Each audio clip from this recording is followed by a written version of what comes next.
പാപപരിഹാരാർത്ഥം പാതകരെ തേടി പാരിടത്തിൽ വന്ന നാമം. പാപപരിഹാരാർത്ഥം പാതകരെ തേടി പാരിടത്തിൽ വന്ന നാമം. ക്രിസ്തുയേശുവിൻ്റെ നിസ്തുല്യ നാമത്തിൽ ശുഭസന്ദേശത്തിലേക്ക് സ്വാഗതം.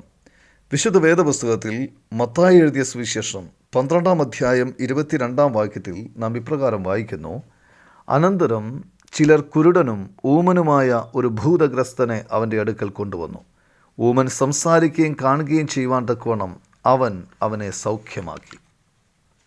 ഊമൻ ആയിരിക്കുന്ന അവസ്ഥ മനുഷ്യൻ്റെ വികാരങ്ങൾ വ്യക്തമായി പ്രകടിപ്പിക്കാനുള്ള കഴിവില്ലായ്മയെ സൂചിപ്പിക്കുന്നു. ഇന്ന് ഈ പ്രയാസകരമായ ശാരീരിക അവസ്ഥ മനുഷ്യ ജീവിതത്തിൻ്റെ എല്ലാ മേഖലകളിലും ദൃശ്യമാണ്. ഭാര്യാഭർത്താക്കന്മാർക്കിടയിൽ അഭിപ്രായ വ്യത്യാസമുണ്ട്. അത് കാരണം അവർക്ക് അവരുടെ ചിന്തകൾ പരസ്പരം തുറന്നു പറയാൻ കഴിയില്ല.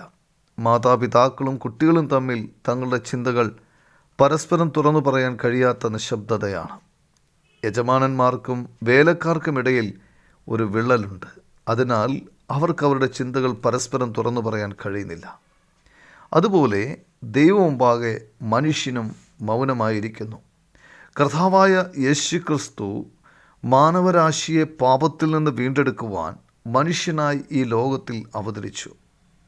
മനുഷ്യൻ്റെ പാപഭാരം തൻ്റെ മേൽ ഏറ്റെടുത്ത് ക്രൂശിൽ മരിച്ചു. 3-ാം ദിവസം മരിച്ചവരുടെ ഇടയിൽ നിന്നും ഉയർത്തെഴുന്നേറ്റു. യേശുവിൽ വിശ്വസിക്കുന്നവർക്ക് ആശ്വാസം ലഭിക്കുന്നു. അവൻ നിത്യജീവൻ പ്രാപിക്കുന്നു. നിങ്ങൾക്കും അപ്രകാരം കഴിയട്ടെ എന്നാണ് ദൈവത്തോടുള്ള ഞങ്ങളുടെ പ്രാർത്ഥന.